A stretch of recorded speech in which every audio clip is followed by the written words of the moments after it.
बिस्मिल्लाहिर्रहमानिर्रहीम। मैं अपने तमाम स्टूडेंट्स को, अपने तमाम एस्पिरेंट्स को वेलकम करता हूं one paper preparation with Amjad Farooq के प्लेटफॉर्म से। आज जो हमारा टॉपिक है वो है हमारे पास अरेबियन पेनिनसुला के ऊपर, कि हमारे पास जो अरेबियन पेनिनसुला है उसका जो मैप है वो कैसा उसका मैप है, उसमें कौन कौन से कंट्रीज हैं और वो ये कंट्रीज कहाँ कहाँ पर फॉल कर रहे हैं, और उसमें हमने ये देखना है कि इसके साथ साथ जो वाटर बॉडीज हैं वो कौन कौन सी हैं और कहाँ कहाँ पर वो एग्जिस्ट कर रही हैं। बेसिकली अरेबियन पेनिनसुला बहुत ही ज्यादा इंपॉर्टेंट है। वो इसलिए ज्यादा इंपॉर्टेंट है, इसमें एक तो सबसे अहम बात यह है कि यहाँ पर जो ऑयल के रिजर्वायर्स हैं, ऑयल के जो जखायर हैं, एज वेल एज हमारे पास जो गैस के यहाँ पर जो वेल्स हैं वो बहुत ज्यादा तादाद में पाए जाते हैं। लिहाजा जितनी भी हमारे पास जो इंटरनेशनल जो पावर्स हैं, जिनमें यूएसए है या यूरोपियन कंट्रीज हैं, उनकी जो है ना, उनके लिए जो है ना ये एक एपी सेंटर होता है फॉर द एनर्जी पर्पज। तो इसलिए हम अरेबियन पेनिनसुला की बहुत ज्यादा इंपॉर्टेंस है। इसमें मुख्तलिफ किस्म की जो है ना, मुख्तलिफ टाइम के अंदर जो है ना इनकी आपस में डिफरेंट किस्म के कॉन्फ्लिक्ट्स भी रहे हैं, वॉर्स भी होती रही हैं, जिसमें जो है ना यमन के अंदर क्राइसिस डिवेल्प हुआ। इसी तरीके से अगर हम बात करें तो बाकी जो कंट्रीज हैं उनको साथ साथ हम लेक्चर में डिस्कस करेंगे, उनके अंदर जो है ना डिफरेंट क्राइसिस जो है ना वो पैदा हुए, जैसे इराक की तरफ अगर हम चले जाएं। लेकिन उसके बावजूद भी अरेबियन पेनिनसुला की और उसके इर्द गिर्द जितने भी ममालिक हैं, जितने भी कंट्रीज हैं, उनका एक बहुत ही उनका एक जो है ना आप कह सकते हैं कि दुनिया की पॉलिटिक्स के अंदर, वर्ल्ड पॉलिटिक्स के अंदर उसकी एक अहमियत जो है ना वो रही है। तो इसमें जो है ना हमारे पास सबसे जो इम्पोर्टेंट बात एक और ये भी है कि ये हमारे पास जो अरेबियन पेनिनसुला है, इसमें जितने भी कंट्रीज हैं वो हमारे पास मुस्लिम कंट्रीज हैं। ये हमारे पास मिडल ईस्ट का हिस्सा भी कहलाते हैं, क्योंकि मिडल ईस्ट में कुछ और कंट्रीज भी आते हैं अरेबियन पेनिनसुला के अलावा। इसके अलावा हम इसको जो है ना फॉर ईस्ट भी जो है ना हम इनको कहते हैं, यानी कि तो ये हमारे पास मिडल ईस्ट में भी आते हैं और इसको हम नियर ईस्ट भी कहते हैं।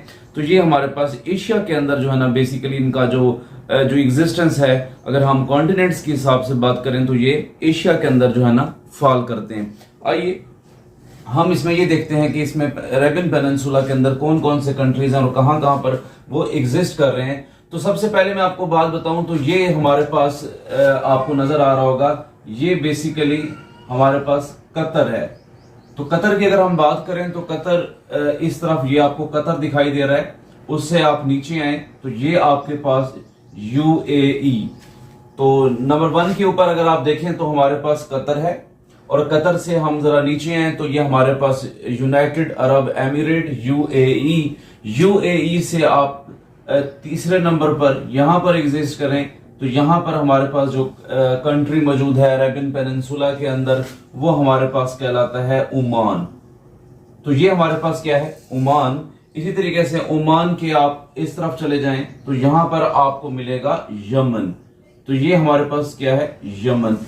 तो नंबर 1 देखें आपके पास, अगर हम बात करें अरेबियन पेनिनसुला की तो उसके अंदर वर्ल्ड मैप के अंदर अरेबियन पेनिनसुला, तो उसमें नंबर 1 हमारे पास कतर, उससे नीचे हमारे पास United Arab Emirate UAE. UAE का जो बॉर्डर है वो शेयर होता है ओमान के साथ। ओमान के साथ फिर हमारे पास मौजूद है यमन। और आपको ये एक बड़ा सा एरिया नजर आ रहा होगा, ज्योग्राफिकली बहुत बड़ा जो है ना ह्यूज आपको टेरिटरी नजर आ रही है। ये बेसिकली हमारे पास क्या है, किंगडम ऑफ सऊदी अरेबिया। तो इसको हम क्या कहते हैं, किंगडम ऑफ सऊदी अरेबिया। तो किंगडम ऑफ सऊदी अरेबिया से आप जरा ऊपर जाएं तो हमारे पास इस तरफ आपको जॉर्डन मिलेगा, जॉर्डन के साथ आपको यहां पर आपको इराक मिलेगा। तो बेसिकली हमारे पास अरेबियन पेनिनसुला का ये हिस्सा नहीं है जिसमें हमारे पास जॉर्डन है, इराक है, लेकिन हम ये कह सकते हैं कि ये मिडल ईस्ट का जरूर हिस्सा है, मगर अरेबियन पेनिनसुला के अंदर ये नहीं आते। तो अरेबियन पेनिनसुला के अंदर पाए जाने वाले जो कंट्रीज हैं उनकी टोटल तादाद वो 5 है। 5 डिफरेंट कंट्रीज हैं जो अरेबियन पेनिनसुला में पाए जाते हैं, जिनमें एक हमारे पास कतर है, कतर के साथ जो दूसरा है वो हमारे पास यूएई। इसी तरीके से थर्ड वन जो है ना वो हमारे पास ओमान है, चौथा हमारे पास यमन है, और 5वां हमारे पास किंगडम ऑफ सऊदी अरेबिया।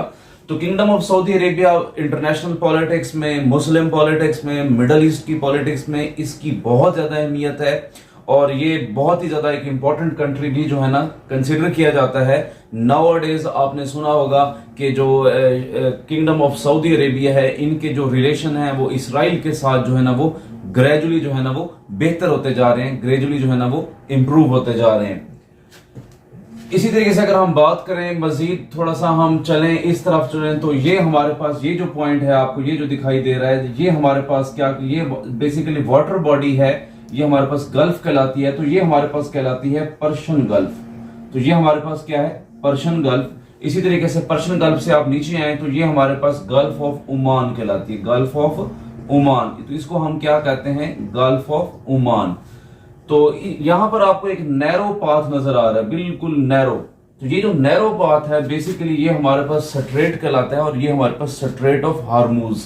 तो स्ट्रेट ऑफ हार्मूज वो पॉइंट है जो कनेक्ट करता है पर्शियन गल्फ को किसके साथ, गल्फ ऑफ ओमान के साथ। इसी तरीके से आप जरा थोड़ा सा वेस्ट की तरफ चलें तो आपको जो है ना एक और वाटर बॉडी मिलेगी which is known as Red Sea. तो ये हमारे पास क्या है, रेड सी। रेड सी आपको कहां मिलेगा, वो आपको अरेबियन पेनिनसुला की वेस्ट साइड के ऊपर मिलेगा, जिसको हम क्या कहते हैं, रेड सी कहते हैं। इसके यहां पर आपको रेड सी के बिल्कुल इस तरफ आपको दो कंट्रीज कुछ इस तरीके से दिखाई देंगे। इसमें एक जो है ना वो आपके पास इरिट्रिया है और दूसरा आपके पास क्या है, इथोपिया है। तो बेसिकली हमारे पास अरेबियन पेनिनसुला अगर रेड सी के साथ अगर कनेक्ट करें तो ये हमारे पास अफ्रीका के साथ भी जो है ना वो जाकर लिंक होता है। तो अफ्रीका के ये जो दो कंट्रीज हैं बेसिकली ये क्या करते हैं, इसको इसलिए हम कहते हैं ये हॉर्न ऑफ अफ्रीका भी इसलिए कहते हैं बिकॉज इनकी जो है ना ज्योग्राफी आप देख रहे हैं इरिट्रिया और इथोपिया की। तीसरा कंट्री भी इसके साथ है। अच्छा, फिर आप थोड़ा सा मजीद यहाँ पर आए तो यहाँ पर आपको जिबूटी मिलेगा।